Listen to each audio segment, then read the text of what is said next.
Yo, this is Cipha Sounds. I'm very famous in New York, and right now you're listening, and I'm listening. We're all listening to the Sugarhill Gang podcast on places where you can hear podcasts. Obviously, because we're listening now. So that's okay. I'm Cipha Sounds. This is Sugarhill Gang podcast. Let's go.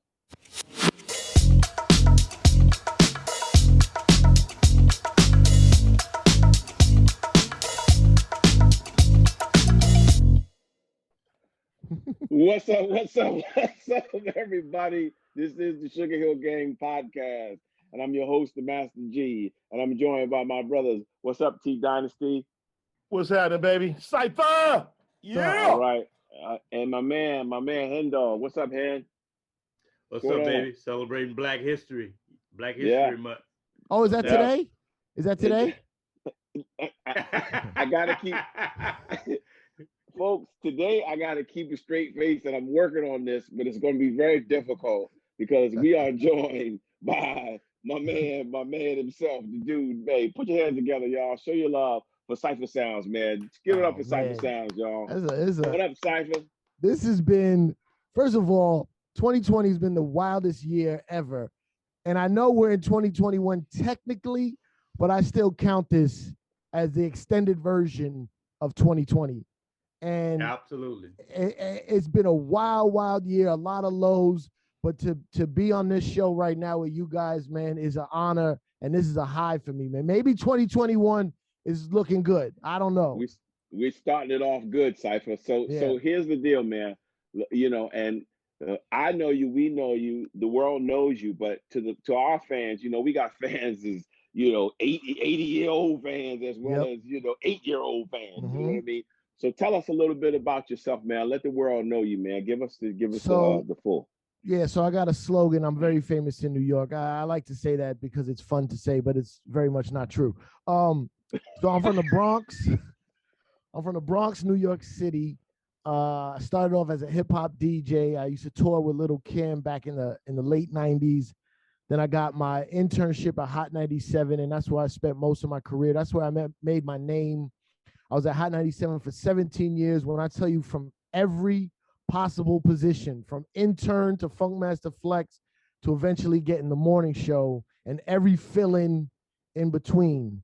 And somewhere in there, I was told I was funny on the radio and started looking into this whole comedy world. I left Hot 97 in 2015, like right about now. In 2015, I left Hot 97 to go full-time comedian, and it's been working out horribly ever since. Hey, you've done some pretty cool things. Okay, a lot of fun stuff, man. Here's the hit, Cipha, and we ask everybody that comes on the show because that's the beauty of what it is that we got going on, our connection to the world. What's your Sugarhill Gang story? What's your Rapper's Delight story? Tell us your Rapper's Delight story. The first time tell us that story. Rapper's Delight. Oh man, I mean, I'm sure you heard it all. Mine is my mom's. One of my mom's. You know, when we were young, we didn't know we were poor. You know what I mean? Like we didn't know. I didn't know the projects was a bad thing. It's just where we That's the everyday brick. Yeah, we didn't live in the projects. We lived right next door, but my mom's friend lived in the projects. And I remember being up. I mean, Sugarhill Gang, from when I first heard it, was probably a little later. It was probably like an old school set from Red Alert. I think it was Red Alert on Kiss FM. And I'm in my, mom's friend's apartment in the projects, and like literally you look out the window and it's like all the things you hear Nas rap about in the projects is happening right down there. But it was a Saturday night, and I think it was Red Alert. I don't want to give the wrong credit, but was playing like Peter Piper, was playing like a Houdini record, and then played Sugarhill Gang. And I mean, the essence of the whole record, it has the groove and it has the fun raps, and it's like it had the it started the party. Like we were in and this is what I tell white people. We don't Oh, you ever notice this? Only white people use the term dance party because they have to specify that there will be dancing at this party. Where when we have party, it's just if there's a party, there will be dancing. It's a no-brainer. We wasn't planning to have a party, but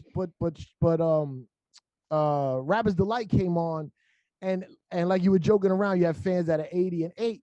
Everybody starts dancing and everybody starts singing along, and it literally set the party off in what was just a normal Friday night. You know what I'm saying? There was maybe 10 people in the crib, and everybody starts singing from the grandma down to me, which was the little kid, and we're just having a blast. And it's something about the song that's infectious. You know what I mean? And like we still to this day can sing along to the song. To this day, like it comes on and everyone goes, ooh, you know, it's a party starter. And for a DJ, it's the perfect record to go to the bathroom to. I mean, because it's so long. It's so long. You could play the song and go handle your business and come back. That is always the one that I love the most. People say that, right? Right. I mean, it's like a DJ I get thing. it is a DJ. It's like it's the go-to joint. It covers all the bases. I want to keep the party going. I want to get people pumped up. I want to bring it in. I want to get to some really good stuff. I want to rock. Oh, and I gotta go to the I gotta get his math out to this chick. Hold up. Yo, there's a thing, you know, sometimes there's camaraderie and respect amongst DJs, but sometimes DJs try to play you and try to kill you before you get on. And I learned this from the great Big Cap, rest in peace, Big Cap. He was one of my mentors. He was like, I don't care if they play every hit record known to man. What I do is I reset the room. I turn all the music down. I get on the mic. I say, yo, I'm Big Cap. We about to do this. We about to do this. Do like a minute of 2 of straight talking. Bring everything down, and go to like a banger, like a never fail banger. And a lot of the times, that's Rappers Delight. You know what I mean? Yeah, that's crazy. And you erase what this disrespectful DJ just did. You erase it and you clear the slate. You could play all the songs he played again better, but you clean the slate and you build up the whole party back up. That's the true talent of a DJ. That's what I learned from like Funkmaster Flex and Big Cap, you know?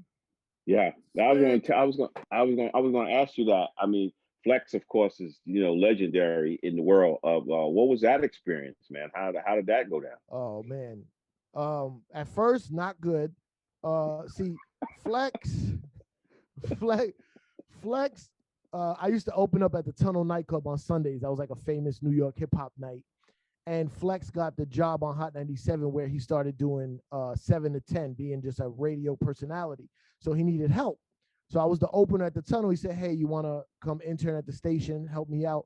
I can't pay you, but I'll cover meals, and since you'll be with me, I'll help you get more opening gigs at clubs. I was like, of course I want to do it. Now, Funkmaster Flex had some inner turmoil and inner resentment to how Chuck Chillout treated him as an intern. So Flex in turn wanted to abuse me the way he got abused. And he would put me through rigorous tests. But the thing was, I passed every single one. And there was other interns around, but they never lasted. Right. And I took it like, yo, it's boot camp. It's boot camp. And I got to take these licks right now. But he was abusive. But then he used to tell me, yo, this ain't nothing like what Chuck used to make me do. You're lucky. You're lucky. And then Chuck would come in. Chuck Chillout would come visit sometimes and still be abusive to me and Flex. Deep roots, boy. That sucker go deep, man. That taught me to this day. I'm actually working on before COVID hit. Remember COVID ruined the world? Don't remember. Yeah. What's that? I was working on I'm about to start doing these like kind of like college lectures. and they're all about the art of interning. Like interning is almost illegal now. Yeah. Because like HR purposes, you can't treat an intern the way they used to treat us. But I loved that treatment. It taught me everything I know. It made me who I was. I wouldn't be who I am if I could only intern in one department for 3 months, for 3 hours of the day with a little stipend at the end of the week. Like, no, I needed the 8 hours a day of like, sometimes we didn't leave Hot 97 till 4 a.m. because Flex would do a show. Then he would get on the phone. Our barber would come to the radio station. We would do pre-record interviews. We would be there all night. Right, yeah. And it's in those moments when I got to talk to legends, like the new rappers, of course, at the time, this is late 90s. Yeah. So I'm talking to DMX, Nori, Cannabis, Rockefeller, Cameron, all those guys. But then also the legends. Right. You know, Red Alert comes in, Chuck Chill Out, DJ Scratch, Kid Capri would be around, Clark Kent. And then, you know, across the hall was Kiss FM. Yeah. Isaac Hayes and Rick James used to have shows on there. So I met Isaac Hayes when I'm 22 years old, or Rick James, and they were like, man, y'all young bloods got it tough, man. Y'all got to put on these rubbers. We used to be free falling. I'm like, whoa.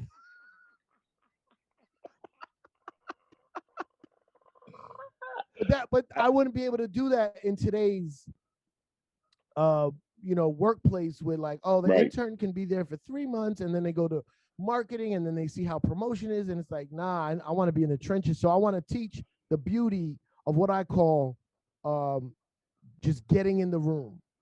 Right. Just get in the room. Yeah. I didn't have no major role at Hot 97, but I was the only extra person there. There was a producer, a board op, Flex, and me. And I got to hear all the stories and learn all the lessons and take my lumps, you know, and it made me. You know, I'll tell you something, and this is something that, you know, a lot of people don't understand. When an iconic individual feels comfortable enough to relax and talk, you know what I mean, and talk about their experiences, you know, like you said, like you Isaac Hayes. I mean, I could only imagine what it was like to hear Isaac Black Moses, to hear him talk about stacks and, you know, that whole situation, man, coming up in that Otis, all the people that he knew, man. Yeah, but those are the stories he would tell on air. No, yeah. In the hallway of the radio station, they would tell the backstage. Yo, you know, Otis Redding took a couple shots at James Brown. You know what I mean? Like stuff like that. I'm like, what? You see what I'm saying? Yeah, man. Yeah. That to me, man, is one of the great things about having that ability. Because see, and like you said, an intern or somebody who is there, you know, for somebody's bidding, basically, people don't really understand. There's an art to that. That's why it's interesting that you're now in a point, because a place to teach it, because a lot of times you either come in with it or you don't, and that's why a lot of interns don't last, because they don't understand. Right? They don't understand. I was a bit of an intern too coming up, because my dad was a recording engineer, so I was kind of like his intern, you know, as a kid. And so there was a lot of jazz guys that would come around, but you got to know how to be invisible. You know what I mean? Almost, but you know how to be. You got to know how to be present, but also invisible. So that's pretty deep, man. But now, you got to learn. You got to learn people. Like, you know, this particular jazz player he needs a pack of cigarettes in the studio, and you know, this other guy needs, you know, he likes cold water or whatever it is. Like, you start to pick that up. Wild Irish Rose, that was his thing. Yeah. I remember being at Power Play, Safe, and I was the peon, and all I knew about was Chinese food. Who got the best eighths? Who got the best whatever? Go get it. Be back. Hell with a session. I didn't get to see the board for about a year. Yeah. So look. So this is the thing that I really want, because I just getting into the history. One of the cool things about that you show is that I find so much out about the people. Like, you know, Cipha Sounds is really deep. And you going from, now we talking about your radio situation, but, you know, you had a show on True TV. Tell me about this show, Rappers in Ride. I wrote it down so I wouldn't mess it up. Yeah. Rappers in Ride, look at you running errands. Yeah, that was a show. What? That True TV was a messed up situation, because when I was there, as I was getting some good headway there, the company merged with AT&T or Time Warner, and it was a big deal. So they got rid of a lot of stuff, including me. Racist. But yeah, we did this show, and they had this show. It was called I forget what it's called. I think it was called Late Night Snacks, and there would be just little shows within that show, and we were literally joking around biting Jerry Seinfeld's comedians in cars getting coffee. I've seen that, yes. Yeah, so but I wanted to show, like, yo, you know, rappers are people. Like, rappers go to Home Depot, they go to get their car washed, they go, you know what I mean? Like, yeah, they have an assistant that might do some stuff, but sometimes they might just go do it themselves. And I was like, yo, rappers have to wash their dishes, have to do their laundry. So I pitched this show, and we did they were all like 5-minute episodes, but they loved it so much they wanted to make it a full series, and then the whole merger thing happened, so we didn't get to do it. But it was fun. We had Too Short he went to the dry cleaner, and the lady, her face lit up when she saw him. She's like, Todd, yo, they be like, he spent like $1,000 in dry cleaning that day. Then I was hanging out with Daz from the Dog Pound, and he wanted to go to Lowe's because he was starting to grow his own weed, so he had to get like soil and and some gardening tools. Oh my God! It was fun, man. Yeah, that's a great idea. I mean, you know, like you said, go ahead. You know, say at the beginning of the program, bro, you was in that spot. You just talk about how you was feeling. I want to get back to that, because you know what? Just listening to you right now, I'm just cracking up, and I'm missing your mornings, bro. I'm missing my ride to work with you, fam. Give me. Yeah, I miss it. I did. I always talk, like, Hot 97 was my home base. It made my name popular. But inside of that, I worked for different labels. I put out records. I managed. I was A&R, all that stuff. But I always kept Hot 97 first, to my detriment sometimes. You know, when you're so loyal, I realized after I left, I was very loyal to a company that technically I was just numbers on a piece of paper. And at the end of my run, they showed me, hey, this number's not adding up right now. We're going to go ahead and let this go. But I was so loyal. I was a soldier.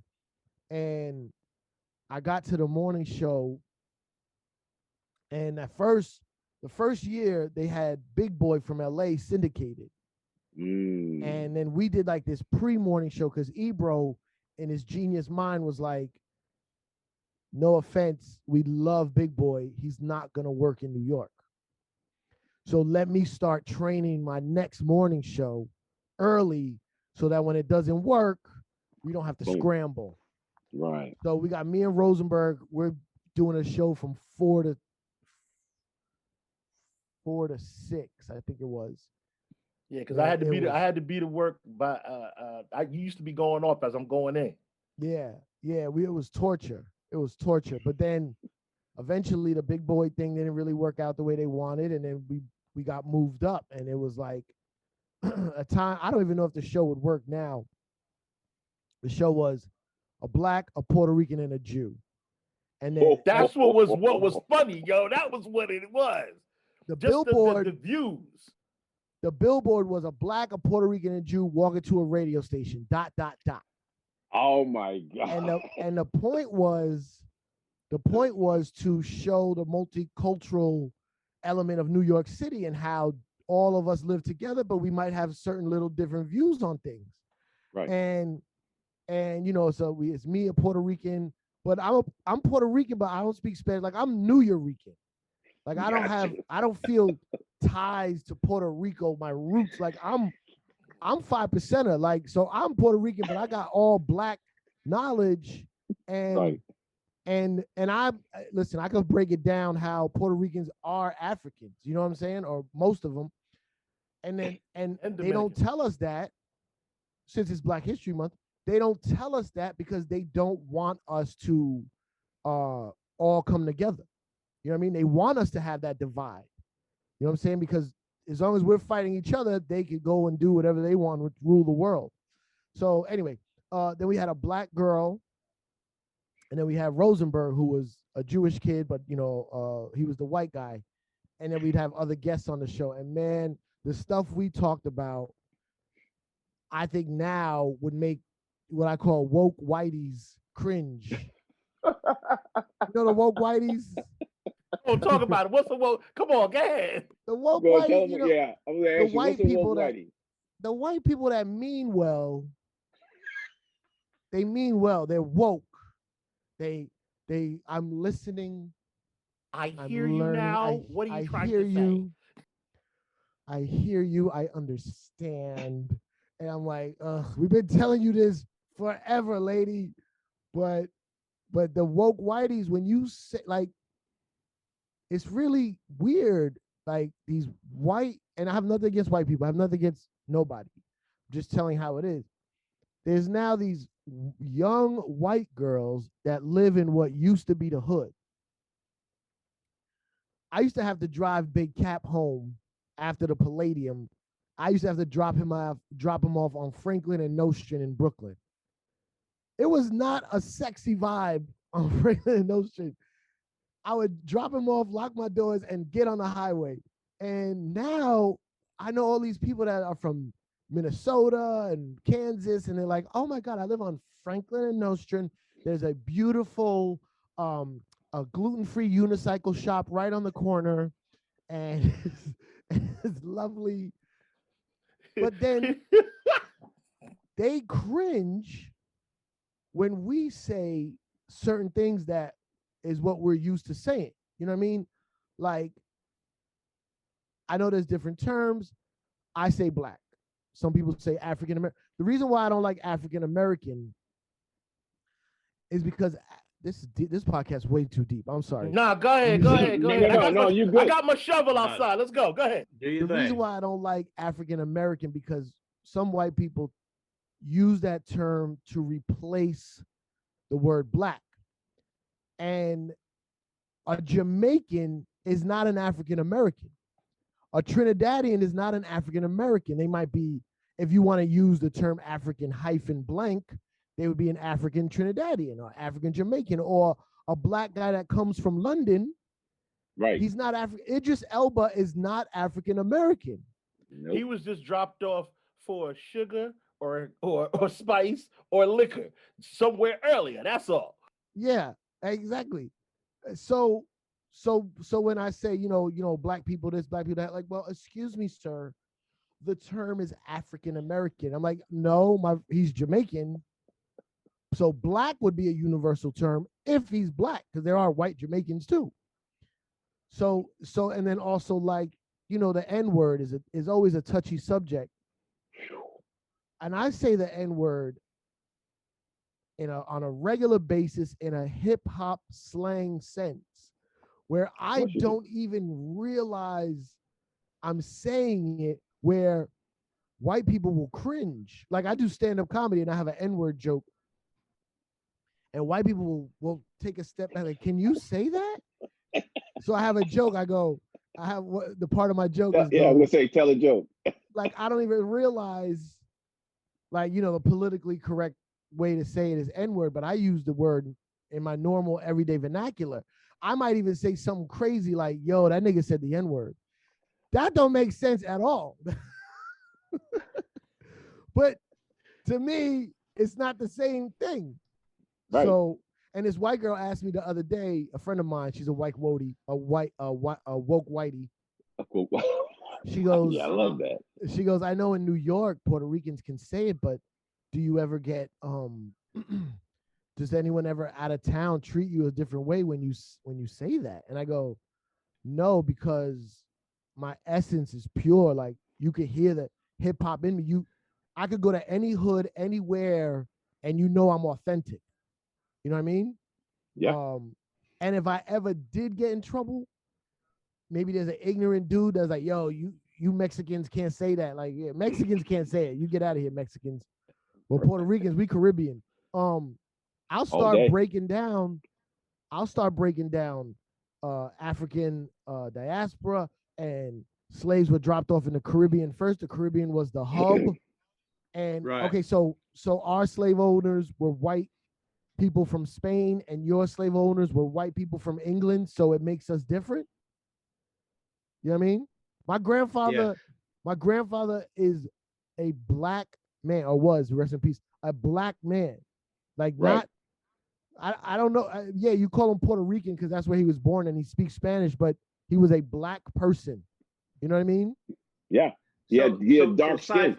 Dark skin. Yeah. So Cipha, since we on this subject, how do you feel about the country singer that just got censored and they stopped his music and stuff like that, just from saying he didn't really call, a black person the N-word, but he was talking to his other boys. How do you feel about somebody else using that word? Is it cool, or what do you think, man, about that? Like emotionally, no, it's not cool. Emotionally, no, it's not cool.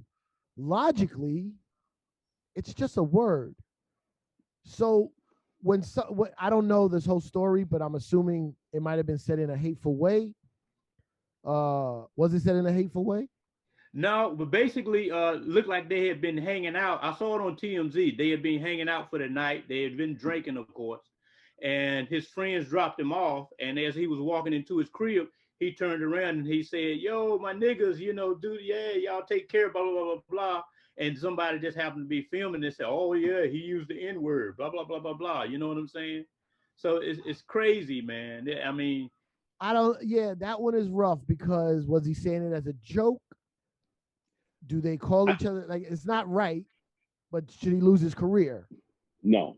I mean, I think what's going on, man, and I've seen this happen a lot of times. It's funny we talk about this, is that here's the deal. The white people have been exposed to the word way more. It's become a part of their thought process. Back in the day, it used to be a really bad thing in the white world. You follow me? It was like, black person is a nigga, da da da da da da. Yeah. But because I'm a part of this, because of the eclipse of hip hop music, and the usage of it, and the usage of it, and who's listening, who were the people that drove hip hop music? It sure wasn't the black community. It was the white community that made hip hop this multi-trillion-dollar business. Pop off, Speak. Bottom line, that's what happened. Okay, R&B has never did R&B never saw the heights until white people got a hold of it. Okay, same thing happened with rap music. It was a black thing, a black thing, people of color. And then once white world got a hold of it, it became a whole nother thing. But, and I'm gonna tell this, but what happens is they say it because they feel like it's a term of endearment because we say it to each other. And they've been listening to it since they were kids. I'm gonna tell this story real quick. Henry, you remember this. We were in Virgin Megastore in Paris. We were promoting this record that we did with Bob Sinclair. Wow. Okay. Yeah. Wow, so we're sitting in there. You didn't have to flex on me like that. Paris. Oh, wow. Wow. Okay, you was on Champs-Élysées. Champs-Élysées. The Champs-Élysées. Say it right. No. You was on Champs-Élysées. I got it. Go ahead. Got it. So the kid comes in, okay, excited to meet Master G, Sugarhill Gang, his dad, this, that, and the other thing. He gets in front of me. Bob Sinclair sitting on one side of me, Hen Dog sitting on the other side of me. It's a room full of French people, and the kid says, "What's up, my nigga?" To me. Yeah. To me, he says that. Yeah. Now, you gotta understand, and I had to, for a second, my thought was jump over the table, yeah, and excuse my French, whoop his ass. Yeah. Because he got me confused. But then I had to stop because he felt like, because he's a French kid who's probably never been to America, never got in front of a black people. His friends have been listening to all kind of hip hop where everybody's talking to each other in that phrase. So he felt like the best way to connect with me was to say, "What's up, my nigga?" Yeah. Right. That's where we're at when it comes to that situation. They really don't understand. Especially, what if your parents are 100% not racist? That's what I'm saying. Your parents are not racist whatsoever. Support black music, business, whatever. Not racist. No racist bone in their body. And you love hip hop and you're listening to it all day, all night. How would you know that word is bad? That's my point. From the music, you know what I mean? And then that's a whole nother story. That's a whole nother situation because that was in Europe. So that's a whole different history. How would you know the word is bad? You know, growing up in Red Hook, I had white friends, Italian friends, and everybody just speaking. And when you just saying stuff you just having a conversation, if it drops, it drops. But ain't nobody turning around looking at you crazy. But if you go you a city dude. So you've been in different sections of the city, and if a whole group of what you call them, woke whiteys, woke whiteys, if they up in a room, I've listened to a whole group of white people calling each other my nigga. Yeah, I've heard it. Those wouldn't be woke whiteys. Those are just whiteys. No. Those are just whiteys. Woke whiteys don't say the N-word, but yeah. But it lands to the same thing. I went to high school in Long Island, 10th, 11th, 12th grade. My mom got a promotion. We had to move to Long Island. I was in a very white and Italian high school in Levittown, Long Island. And those white kids loved hip hop. But they were also like New York Italian kids in the 90s that, you know what I mean? They're kind of racist. The parents were definitely racist. But they would say the N-word freely in a conversational way. But then also sometimes I would hear them say it in a hateful way. Like, oh, those fucking niggas from Baldwin better not come over here. You know what I mean? And I was like, whoa, this is, you can't choose them both now. Yeah, there's time and place, and there's excuse me. Any word used with hateful intent behind it is not acceptable. You know what I mean? Bad. Right, exactly. Exactly. From 11th to 12th grade, in the summertime is when I get knowledge of self. I go from Luis Diaz and DJ Astro to God, Cipha, Islam, Allah. And I came back with pins on my vest. Jesus was black. Black man is God. Assalamu alaikum. Yo, they were like, what happened to this guy over the summer, yo? And then I was on when you first get knowledge of self, you on a rampage. Yeah. You know, my thing was Malcolm X. The autobiography of Malcolm X is what woke me up from my childhood cocoon. That's what made me a man. But now I'm reading Malcolm. I'm reading Elijah Muhammad. I'm listening to Farrakhan. But Brand Nubian and Rakim are saying the same words. I didn't know Nation of Islam and 5% Nation was different, but to me, it was all kind of to get Brand Nubian was speaking more 5% of stuff, and they were talking about coming to the Allah school in Mecca. So that's why I would went and get knowledge of self, and I came back and I treated those white kids very differently. Very differently. It was not, they were not happy with me. Cipha, I got intel. You a non-drinker like me? Is that true? Yeah, I never drank. I can't. Diamond is my there's resident. more, y'all. Hold on, man. Hold on. Diamond is my resident alcoholic and abuse individual. So now I have this experience everywhere I go again, and I will flex a little. Being that I am a world traveler and that, you know, I run into people all the time, and if, you know, hey, you know, come on, man, let's buy you a drink, and I'm like, I don't drink. Like, what do you mean? Do you have any experience like that? I mean, you travel, you go, yeah. Oh my Tell God. me. Wait, Tell did you ever drink and then you stopped? No. Or you never did? No. Have you ever had a drink at all, even by accident? No. Yes. One time somebody. We tried. One time I had somebody gave me because what I do is I order a cranberry juice. I'll say, okay, well, just give me a cranberry juice, and then I can leave it on the table, and it looks like, most people think it's cranberry, so it's cranberry and vodka. But and so I asked for one time, and the cat bought me the drink, and when I took the sip, it was like, oh, this is alcohol, you know. So that that happened to me once. I've had like 5 of those. I've had 5 of those. Like, well, my first drink was a sip of a 40 in 8th grade. Like, this is, you know, I don't know, 91 or whatever. 40 ounces in every rap song. So my boy's brother bought us a 40. We were like, ooh, we got a 40. Took one sip. It was like, ugh, this is disgusting. This is what you rap about? This disgusting elixir in my mouth. So, yeah, I never drank. And then it's like Lay's potato chips. You just can't have one. Yo, I never drank again. And then a couple times I was DJing and I might have grabbed the wrong drink. I was like, well, that's not mine. You know what I mean? But yeah, the non-drinking thing is like, you know, in our world, is liquor everywhere, backstage, at the bar, at the club. The promoters want to buy you drinks. The people want to buy you drinks. And like, it depends on where I'm at. I got a couple of tricks. I do, when we do shots, I always grab, like, you know, when they bring a tray of shots. Now, this is if, like, you know how it is, G, like, it's annoying to explain why you don't drink and you just want to just go on with your night. Yes. So they bring a tray of shots. I always make sure I grab one first. And while everyone's grabbing theirs, I throw mine over the shoulder. Well, Cipha, what's the wildest story you can share with us where you were actually sober and everybody else around you were just tore up? They were just out of it, sloppy. I'll tell you a recent one, and this is another reason why I don't drink now, like, or I never started. Everyone's we're all having fun, right? I roll with Dave Chappell, not to name drop, just telling you a story. I roll with Dave Chappell. I do DJ for him and I do comedy with him.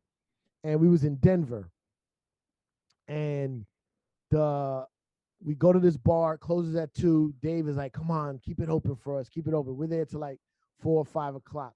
Now, what happens is everybody starts getting drunk and I start noticing everyone's fun starts to go like this. Up, up, up, up, up, up, up. But the shit they're saying is not that funny. They're just so drunk, they think they're having the best time, right? So it's like, yo, and then the girl said, flocka locka, and everybody's like, ah, flocka locka, ah. And I'm sober, I'm like, that's not funny. Yeah, I'm like, why did she say flocka locka? I don't get it. I don't understand. So then it's like, I start seeing what I like to call some undesirables start coming into the club that we were in, the little bar. And like security was like, you know, people start saying, hey, yo, Dave Chappelle's here, bring your demo, you know what I mean, or whatever. So I see the door that's supposed to be locked. I see a couple of goons start coming in. So I just go, hey, Dave, it's time to go. This is like 4 o'clock. Dave goes, Cipha, Cipha, it's annoying to you, but it's the time of their lives to them. I was like, okay, fair point. Fair point. 5 o'clock, there's like goons in there. I'm like, Dave, it's time to go. He's like, fine, grandma. So we're all drunk. I'm walking them out. We all get to it's like 6 of us. We get to the car. Everybody's like, where's Donnell? Where's Donnell? Ashley Larry, Donnell Rolling. I'm like, oh, he must still be inside. So I run inside. He's in the woman's bathroom. Oh. Sitting on the toilet. Not his pants are on, but he's just sitting on the toilet. And there's about 10 guys around him with cameras making him say shit from the Chappelle show. Say I'm rich, bitch. Say I'm Rick James. I'm like, Rick James is not even his line. Yo, I have to grab him and drag him out. He's like, chill. I'm doing drops. I'm like, drops? They were making you say stuff. But yeah, I'm a master. I go to the bar. I'll give the bartender $20. I go, remember my face. Anytime I ask for a drink, give me a seltzer. Give me a seltzer, but put it in, because you know when they give you a seltzer, they put it in a tall glass. I'm like, put it in a short glass, make it look like a drink. And I just hold that, all day. Yeah, it's amazing. Go ahead. But the bartender, it's like a game now. Like they're in it with you. You know, like, oh, that's the guy. Yeah. You know. It's incredible how awkward people get when at first they don't believe you, because when you first say it, they're like, yeah, okay, whatever, sure. But then they watch you for a period of time, and they're like, oh shit, he's not drinking. Either they think you used to drink and you had a problem and you quit, so now they feel guilty drinking around you. They might not say that. They might not say that. Or if you're not drinking, they start self-reflecting, like, oh, I just look like a drunk. So that's the only reason why I fake it sometimes, because like I don't want to ruin your fun. I'm not against alcohol. Like, please go drink. Same thing. I just don't drink. My favorite is watching them when they get mad. What's the matter? You too good to drink with me? What's the matter? Right. What's the matter? Yeah, I've seen that a lot. Oh yeah, I get that too. Hey, look, man, I love this thing. I was doing a lot of history checking, fact checking on you. Not checking, but I mean it, like digging, like listening, because I really wanted to know about you. You know, because part of this show for me is the opportunity to finally meet the people that our music has had an influence on. This is one of the greatest joys of doing this whole thing. So. You got something going on. What's the Sucker Free thing, man? You got Alicia. I got Alicia Keys down here. Sucker Free in 2003. I mean, damn, dog. What have you not done? I never got like one big hit yet to like make everyone know me. Several. There's a lot of little hits. And trust me, I'm content with my life. I'm having a great time. So I was on MTV. They auditioned me for MTV. I got a job, and it was a show called Direct Effect, which was like the hip hop VJ show, whatever. Gotcha. And then somehow they created this hip hop brand. Anything hip hop going through MTV, they called Sucker Free. So there was a show, Sucker Free Sundays, which was DJ Envy's show. And then they gave me the show called Sucker Free, which is the weekday show. But the reason why it did so good for me, and that's one of the things that led me to do comedy, because it was more my personality, not just my DJ skills, Which is evident. And man, thank you. And I just was like, really, I was doing an impression of my mom, because my mom is so sarcastic.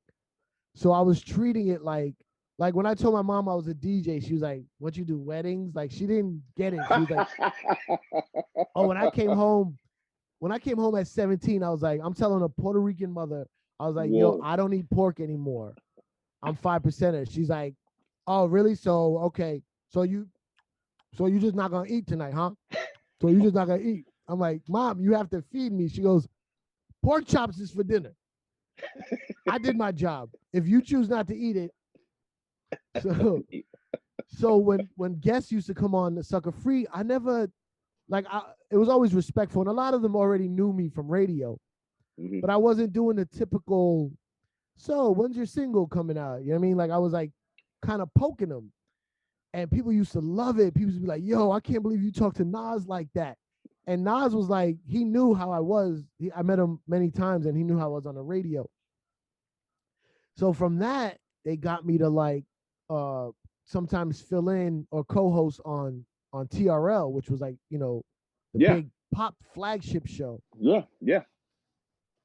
I remember, and it was usually when there was someone urban coming on the show. So like, I interviewed Snoop on TRL, and Snoop, Will Smith, and Jamie Foxx. All three of them.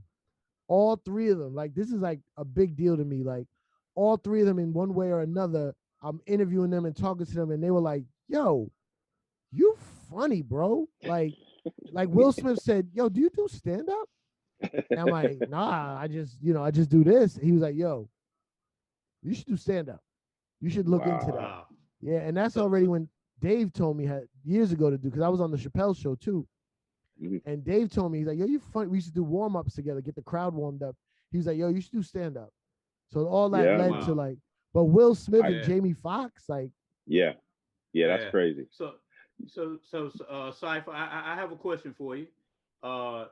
It's a podcast. Is it any way that you that was a good one. I like that. Is it do you prepare differently for DJing or to do comedy, or is it the same routine that you get ready to do both, or is it different how you prepare? Great question. It's funny. He's a host of a podcast. Yeah. This guy. Everybody wants to be a comedian. It's funny because my DJ skills helped me move up the comedy ladder a lot faster than somebody who just started from scratch. Timing is everything. So a good DJ when they play the right song at the right time, or cut off a song at the right moment. Yes, nowadays especially, there's a lot of DJs. You can buy equipment, you can download all the music onto your laptop, and you can be a DJ. But do you have the talent? Do you have the rhythm? Do you have the art of it? So comedy, I was already used to talking on the mic. I read a room, doing a club in the hood and doing a corporate event. Yes, I'm going to play a lot of the same records. But how I play them and when I play them, I read the room. I'm like, there's a lot of corporate white people here. I'm going to start off with, Grease and Kenny Loggins and Phil Collins, and then work my way up to hip hop when everyone's a little saucy. You walk into the hood, it's like, oh, I'm going to get right to this Fabulous or Biggie and Tupac, or even the new stuff, Migos or whatever. So that's the same thing with comedy, like a hood room where it's like all black people from the hood, or some, Red Rocks in Denver, which is like hippie white people, I'm going to give them the same jokes because that's what my jokes are. But like delivery matters, placement, you know what I mean? Like, I'm not going to start off with my eating vagina joke because that's going to throw people off. But in the hood, you got to bang them right up top. Yeah. In the hood, when you walk into a black room and you got Talon and Capone and Tommy Davidson and Bill Bellamy just ripping, you got to come in and go, what? Or you lose them. Right. White rooms, you got to ease them in because they're like, oh, am I gonna get offended tonight? Like, you got to ease them in. But all that comes from DJing. So like, yeah, and then also like putting a set together. Mm-hmm. Like before I DJ, I get on my laptop and I go, all right, I'm gonna play some of this. I'm not the exact order, but the vibes. I'm gonna do this vibe. I'm gonna do this vibe. Got this vibe. And then in the moment, I might have to call an audible and switch it all up. But always, baby. But I know I have something prepped. Same thing with comedy. I write my sets out. I'm gonna start with my Puerto Rican jokes. I'm gonna start with my Corona jokes. And then I get there, and the guy before me ends with a Corona joke. So I'm like, oh, let me not do that. It's kind of similar. Boom, switch it up. Michael Che from Saturday Night Live. I toured with him a lot. He taught me a lot because he doesn't believe in closers. A lot of comedians build up to that closer. Mm-hmm. Michael Che is like, every joke should be a closer. So one night I'm doing a couple nights we're on the road. I'm doing my set every night the same way because this is the set that works. And he goes, yo, you painting yourself in a corner. he goes, if something goes wrong and it throws you off, you're gonna be messed up. So he goes, yo, do your set backwards. I was like, what? I said, no, because I'm feeling like I open for you. I don't want the room to be messed up before you get on. He's like, I don't give a shit. He really doesn't. He doesn't care about nothing. So he's like, do your set backwards. Start with your opener and close with your, start with your closer and then end with your opener. Right. And close with your opener. First time I did it, it was a mess. It was a mess. Wow. It was horrible. Next show, way better. And he was just like, any one of those jokes should be able to be moved and have a great ending, so it could be your quote unquote closer. Like, I'm lucky. I'm blessed to be around these guys. You know. That's deep. When you started, how do you go ahead, D? I'm sorry. No, when you started Cipha, you know, like everybody's funny. You know, like they say, "Oh, Diamond, you funny," but I wouldn't stand up on a stage. That's a completely different animal. 100%. Trying to stand there and hold the mic and make people laugh, because a person is coming to a comedy show with, "Yo, motherfucker, better make me laugh." Yeah. You better make me laugh, and they damn mad before they started, except for the other folks. Yeah. So how do you make that transition, fam? What I tell people is, being funny and being a comedian is two different things. We all know funny people. We all are. I mean, you can't be in this game. We know some dudes who are not funny. They just straight gangsters. But even a lot of gangsters are funny. But doing comedy is completely different. Now, being funny helps you, because I know some comedians who were not funny, who were not class clowns, who were not the center of attention, but their minds scribe very thoughtful, funny jokes. So you don't necessarily have to be what we call funny to be a comedian, but yeah, it's two different things. So like your uncle that's always making everyone laugh at the Thanksgiving table most likely can't do stand-up. You know what I mean? It's different. And the thing that people don't understand, and just performing, period. You know, like a lot of people will say, I know all the lyrics to Rappers Delight. I know I can sing like Alicia Keys. I mean, that's not a big thing. And you might even have a nice little kind of karaoke level ability. It's funny you say that. You know, I tell them, when you doing something on an amateur level and you doing something on a professional level, the difference between singing in your bed in your living room and singing in front of 20,000 people is night and day. When you in the pros, when you behind, when it's going down, and this is for all the marbles, and you know you got to hold the crowd and you got to maintain it. The reason why is a very select few of people that do what we do, because when it's time to deliver, you better have your act together. You know what I mean? Absolutely. 100%. So Cipha, right here, I'm gonna flip the script. Do you have any Sugar Hill Gang questions? Do you have any questions for Sugar Hill? Man, okay. Why is like, you know, the movie Sugarhill? Yes. Is Sugarhill in Harlem? Yes. Because Sugarhill Records is from Jersey. Okay. Help me figure that out. I will. Okay, so I mean, I've lost sleep for years over this. I'm getting ready to hip you to it. I'm getting ready to turn you on. Don't worry, I got you. So Sylvia Robinson, she was from Harlem. Sugarhill, the Sugarhill district is still in Harlem today, but the Sugarhill district was an affluent part of Harlem. Like everybody with some real money and the fly people or whatever, they all lived in the Sugarhill district. So that was very near and dear to her. So when she moved out to Jersey, she had a label over there and they wanted to change the name. So first of all, she changed it because the IRS was looking for all platinum. That was the first reason why they had to change the name, and because they didn't want to start making all this new money and then have them come and find out it was the same company. That was the first thing. The second one is that she wanted to give this whole The second one was she wanted to give this whole thing a new a moniker. So because Sugar Hill was regal to her, she always, and bless her heart, now I'm gonna give her props now, she always wanted to establish us as royalty recording artists, royalty individuals. And she said, okay, I will name you guys the Sugar Hill Gang. Now the gang part, I was a little iffy on, because I grew up as a, like kind of like a a New York kid that moved out to Jersey. And so the word gang to me was like, oh shoot, I don't want to be considered a gang. But I went with it and it worked out. So yeah, so the reason why it's Sugar Hill in New Jersey is because she came from New York, and a lot of people from New York moved to that part of Jersey. And none of you are from Harlem. Now, I was born in Medical Center in Manhattan, okay? And I lived in that my mother had me when she was like 16 years old. So I lived in Brooklyn. I lived in the Bronx, so you know what I'm talking about. So she lived in Brooklyn and Queens. So I moved around for the first 5 or 6 years of my life in the New York area.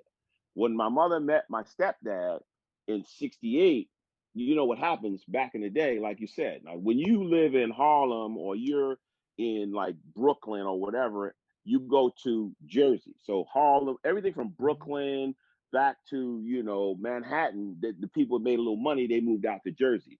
Everything from the Queens side, in that area, kind of the Bronx or whatever, a lot of people went to Long Island. So we came to Jersey. So that's how we ended up in Teaneck. Now, my grandparents lived in Mount Vernon, and my other grandparents lived in Brooklyn. So my whole life is spent in the New York metropolitan area. Yeah. But I'm originally from New York. Yeah. Yeah.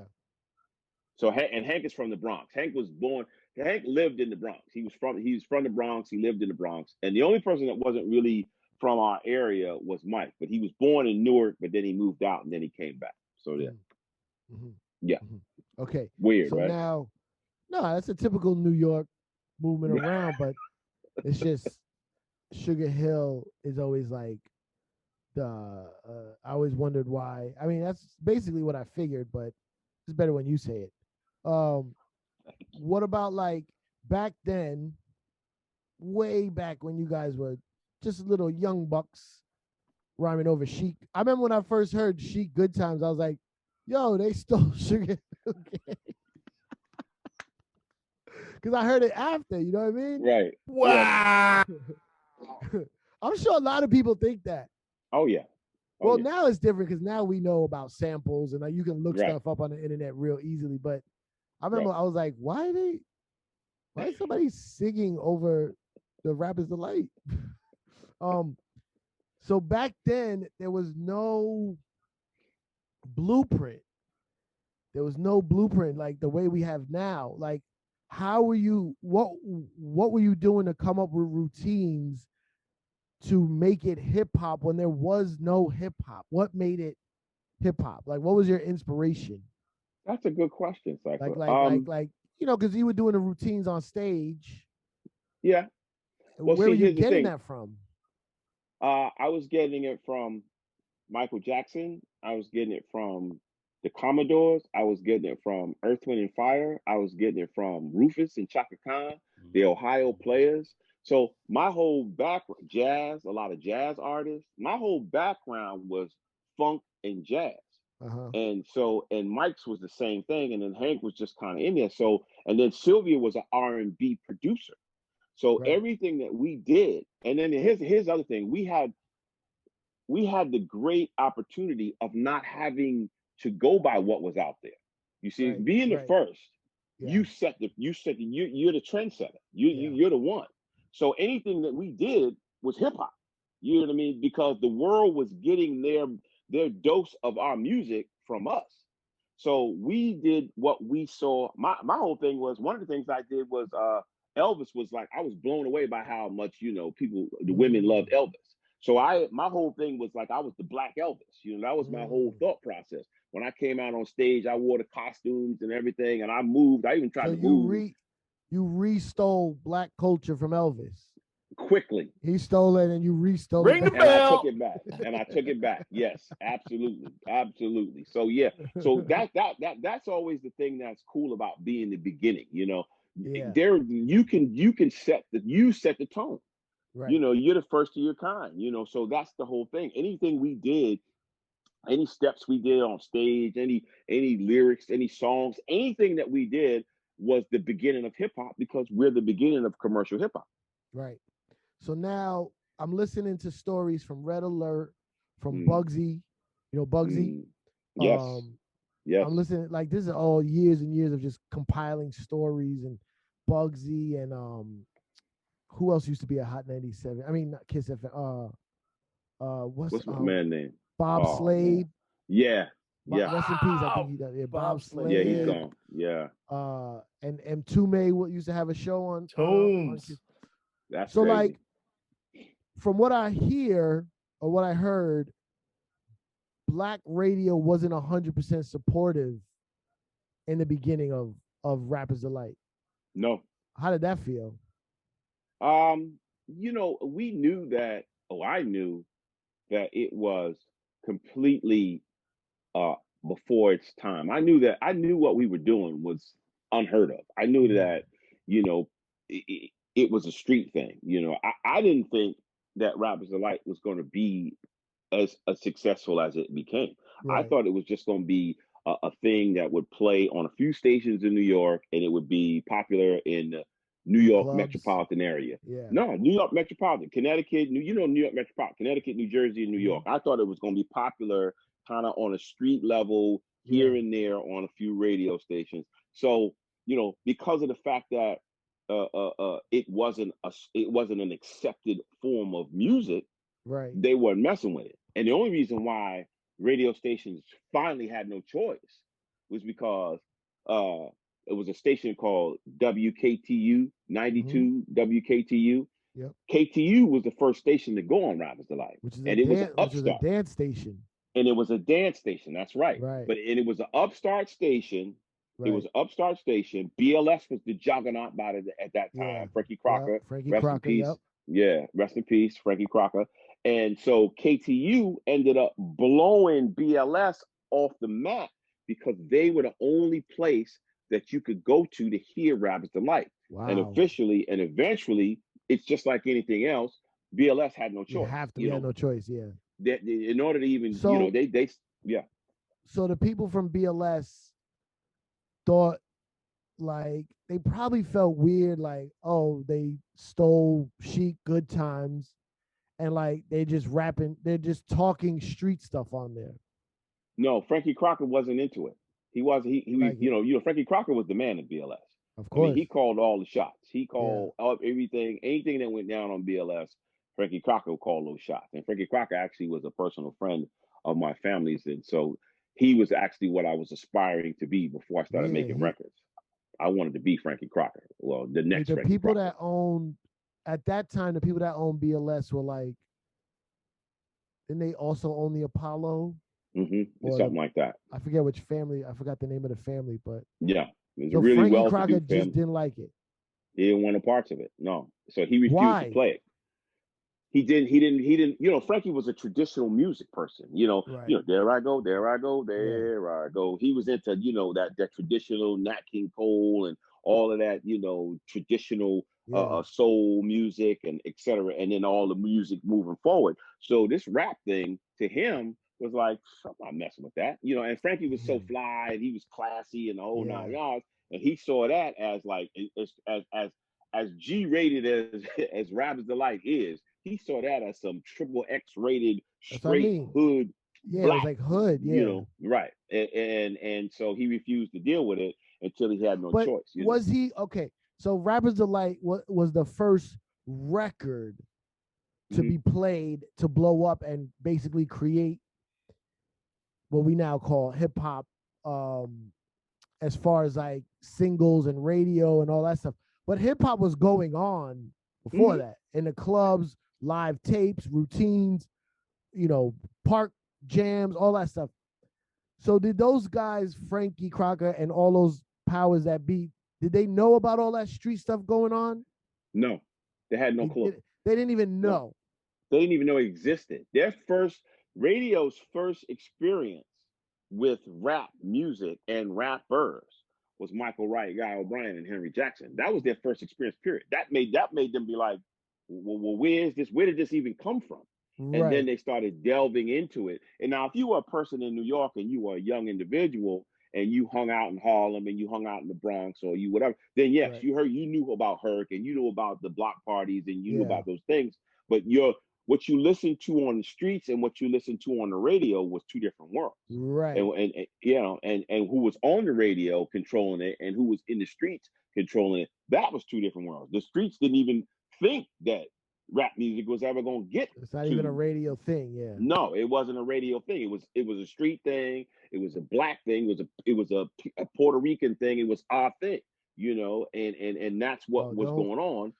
Don't get me started on how the Puerto Ricans are left out of a lot of this history. Why are you trying to erase our part? I don't get it, and that's why I'm trying. You guys try to whitewash us. It's disgusting. No. I'm gonna have a talk with the old school and figure this out. I love hey, look, Puerto Rican is my. Hey, look, I love it. I feel it was like this. Yes, it was 100. It was totally intertwined. I don't know how it became. I mean, I do know how it became. My mother is half Puerto Rican and black. She's a saint. Your mother's a saint. You agree? I agree. She was the living angel. But my point being is that nobody was taking it serious enough, and nobody was able to put it together because it was going on. Like there was a guy named Bobby Robinson in Harlem. He had a label, and there was a couple other people that was trying to do it on a label level, but nobody really took it and brought it to the level that it came about until Sylvia got the three of us together. So right.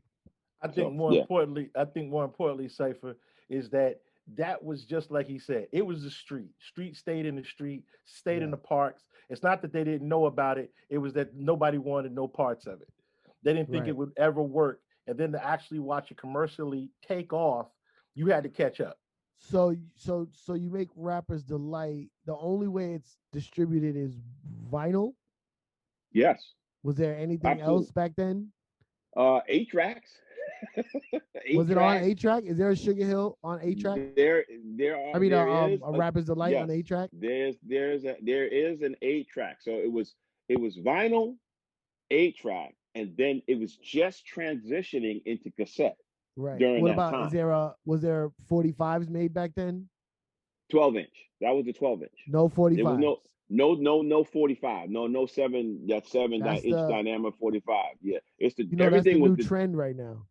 Everybody's going back to the 45. Everybody's like all of us. Not me. I'm not into it, but a lot of DJs who used to love digging for vinyl.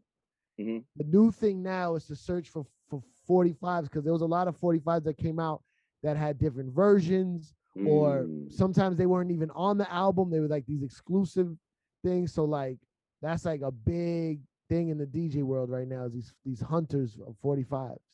They show up in the airports with these little tiny boxes that are about this wide.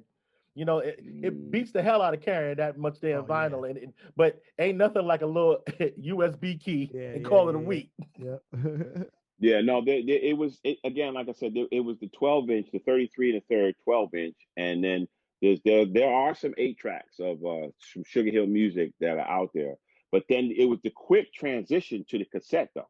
Yeah. Because I mean, like right away, it was like literally right around that time. It was happening right then, yeah. Yeah, it was going from 8-track to cassette. Yeah. Back in 1965 when Rappers Delight came out. 79. Stop doing it. Don't do me like that. Cipha, don't do me like that. 65. Come on, man. That's crazy. Way back in 1952. Jumping Checker put on the first record. That's bad on so many levels. Come on. Yeah. So Cipha, when you're on stage, right, when you're doing comedy, how do you know when to start roasting people and when not to? I'm not a good roaster. No? Not really. Like I crack a little joke. I host a lot also. Like I'm like known as a good host in New York City. So like you got to do some crowd work, and I might throw a couple little jabs, but I want everyone to feel good. And sometimes when you really get on somebody, it changes. There's been times where I've had some trouble with some dudes and I have to go in on them, but it makes the room uncomfortable. And if you're headlining and doing your own set and you want to delve into that and then nothing's going to happen to the show, but sometimes you mess it up for the next comedian when you make the room so awkward like that. You know? Gotcha. Were you that dude? Were you the dude like that snapped on people? Like, you know, like when you're in the room, never. Like because Mike and G in the same room, it's gonna be some hilarity. Yeah. Because they start on each other all day. But don't make me ring the bell. Don't make me ring the bell, dude.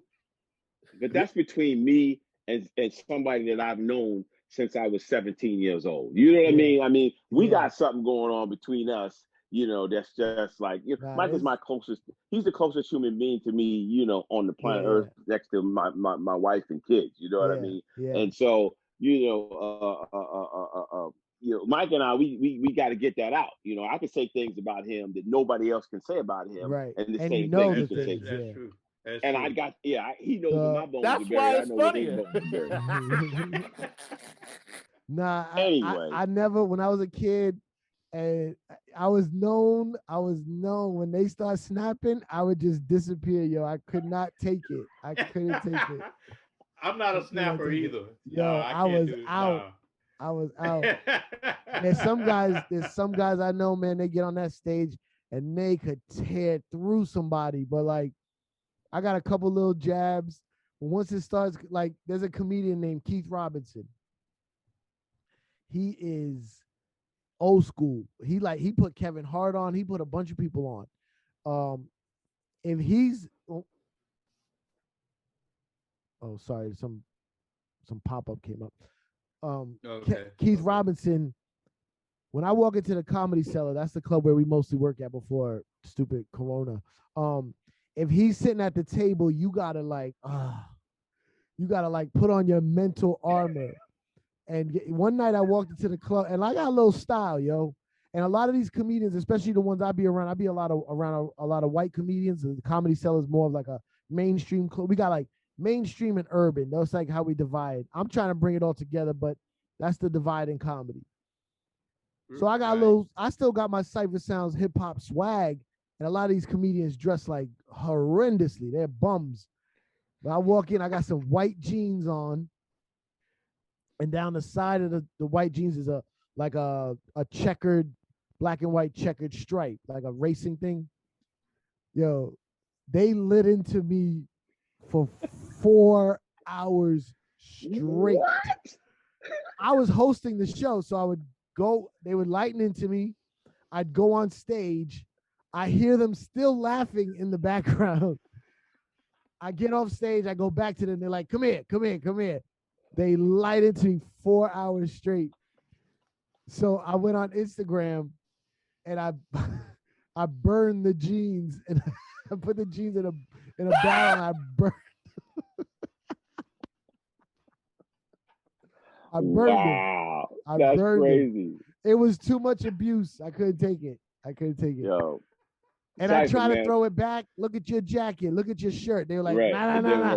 Not tonight. Yeah. Your pants. Wow. That's crazy.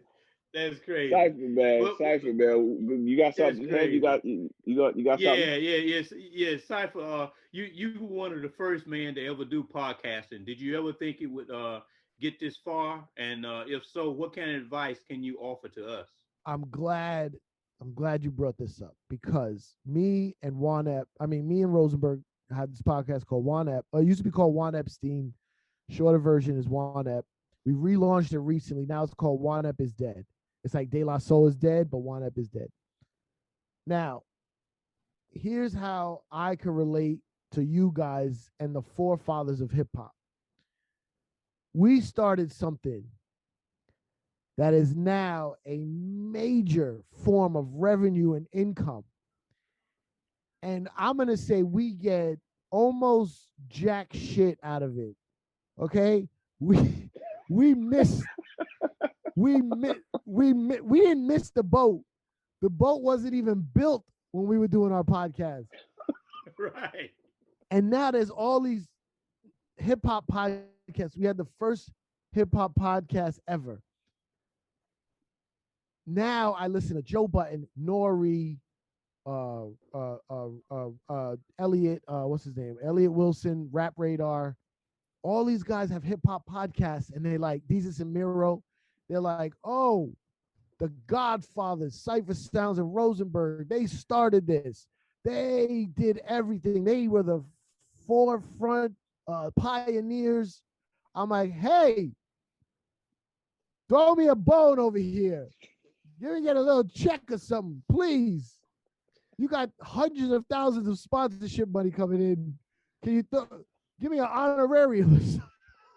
You know, that's what I said when we first started, man. It was like, this is where there was no podcast and there was none of this stuff going on. In fact, there was like, I guess there was like, you know, chucking you at the beginning, you know, like, what the hell is he doing? You know, but now, like you said, everybody and their mother got one.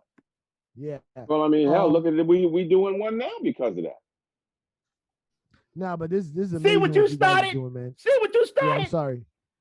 I know y'all gotta work now, good. but right. The advice I give, like I love it, man. Go to Paris. my thing is, our podcast was hip hop nerds, right? Nori's podcast is like he's drink champs. They get drunk and they tell stories, but Nori was around a lot of those stories. Rest in peace, Combat Jack. His podcast was like, you know, he was a lawyer his whole life, so his podcast is like trial. Like he does hardcore research on what he was going to bring up in his podcast, man. He did it very well. I did his show once. I did his XM show. Yeah, he was amazing, man. Yeah. Rest in peace to him.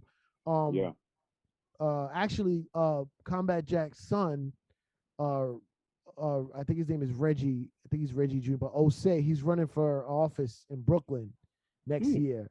So look him up. Something OSSE. I forgot his first name, but that's Combat Jack's son. Young brother, like really big in the political field. I love him. I support him. So that's just a little shout out. But my thing was like hip hop nerd stuff. One of my favorite questions I ever asked. Listen, we had Snoop Dogg, and he's done so many interviews. We know everything about Snoop Dogg. He was a Crip. He was in jail. Dr. Dre, Suge Knight, blah blah blah blah blah blah. We're so nerds. I was like, Snoop, on the Death Row albums, there was this, I know you guys are from LA, but there was this random Jamaican guy on certain songs. He was on your album, he was on The Chronic, he was on Tupac's album. Who was the Jamaican in LA? And Snoop was like, wow, nobody ever asked that before. Like, he's like, that was the weed dealer. And then we used to make him, he used to come to the studio and sell us weed or whatever. Then we used to be like, yo, go in the booth and say some shit. And he'd be like, what y'all want me to say? What y'all want me to say? And like little things like that is what we focused on. So like with you guys, like it's better to have that niche, but you have it because you could tell all the old school stories. And back when you dropped, you know, Rapper's Delight back in 1946. Here we go. You know, Rapper's Delight was playing when all the soldiers came back from World War II. Wow. It was playing on the Victrola. Oh my God. Oh my God. You know the famous picture of the Navy sailor kissing the girl? And they were listening to Rapper's Delight. They were about to go to the hotel motel. Right. Yeah. Boom. Yo, man, we could do this all day, man. But look, before we go, I want to tell you this, man. It's very important. We every person that comes on this show, and I say this with all love, because being as though we are kind of like the roots of this whole music thing, and those roots have now grown into a huge tree, and the tree, it creates branches, man, and those branches create leaves. You're like a person, man, that is a part of that root, man. So what we do with every person that comes on the show, you as of right now are now officially a part of the Sugar Hill Gang family. So welcome to the family. Oh my God. So yes, when you hear us from now on, when you see us or you hear us and you hear that's Cuzzo, that means we talking to a family member, man. Because we appreciate what you've done. We appreciate what you do. We appreciate who you are, and we appreciate what you've become, man. So thank you. And we miss you in the morning, dog. Man, thank you, man. I'm working on some things. Hopefully I get back on something. But man, that's an honor. I really appreciate it. And like, yo, guys like you and what y'all did, like I don't know. I had no focus in life before hip hop. No focus. I was gonna join the Marines and just whatever. I mean, and for y'all to go into that wilderness that it was back then, back in 1928, for you to set it off and for me to have a career and a life and a home and a family that I get to support through talking on a mic, playing music, man. I say thank you, man, and I really appreciate it. I thank you for doing what you've done with it. You know what I mean? The joy of being the part of this thing that did bring it to the world is like I said, my experience now to meet and see people that are thriving, like you said, that are taking care of their families. You know, for us as people of color, we've always had an issue. You know what I mean? We're trying to make it in the world. And you know, if you weren't a comedian or you weren't an athlete or you didn't, you know, there wasn't a whole lot of, or you know, you couldn't figure out what to do education wise. There wasn't a whole lot of other options. There was a lot of cats ran it. That's how a lot of people ran into the streets and this, that, and the third. But you know, once we came out, and you know, that from that point on, there became another factor. You know, there are so many different. Right, there was hope. It's like, oh, wait a minute. Okay, well, I can rhyme. I can put rhymes together. Oh, okay. I know what. Maybe I can't play music, but I know what sounds good, so I could, you know, do. And then, and I can. What do is that guy in the back doing? Well, I could do that. I could play something. Exactly. Right. Or that guy over there. Well, maybe I could write about this thing because now I'm inspired to come up. So to see it to see it go where it's going and become what it's become. It's an exciting, and I'm thankful that I'm here to be able to witness it. You know, that's very rare. 1929. Go away. That's really it. This is even rare to be the first person to be commercially successful at this music, and here I am now in four decades later to see it be the multi-trillion-dollar and millions of people. You know, that's why I tell people Jay-Z, he need to cut me a check. I mean, I'm sorry. But you know, to see it go where it's going and do what it's done, it's amazing, man. So thank you, man. I said that Jay-Z has that famous rhyme. I was talking to Dave Chappell, and Jay-Z has that rhyme where he goes, I forget the whole, but he's like, I'm overcharging them for what they did to the Cold Crush. And I'm like, right. Yeah, but when you overcharge them, are you giving them some of the overcharge? Right. Yeah. Hey, I'm making sure they pay for what they did to the Cold Crush, and then I'm gonna keep all that. We're not trying to. We're not trying to. I'm just messing around. I've seen Jay look out for a lot of people, but it's still funny to say. Yes, it is, and I want to throw it in there since we're on there. But look, thanks again, man, for coming on. Thank you so much. Appreciate you. I wish you all the success, true blessings, all the best to your family. We are going to get up out of here. This is the Sugar Hill Gang podcast. I am the Master G. Say good night, T Dynasty. Good night, T Dynasty. Say good night, Hand Dog. Wakanda forever, baby. Say good night, Cipha Sounds. Did he do Wakanda or the BX? He's losing his mind. Which one was that? That's the BX. Say good night, Cipha. Both of them. Night, Cuzzo. I'm doing 2 in 1. 2 in 1. I'm doing both of them. Black History Month too. We love you.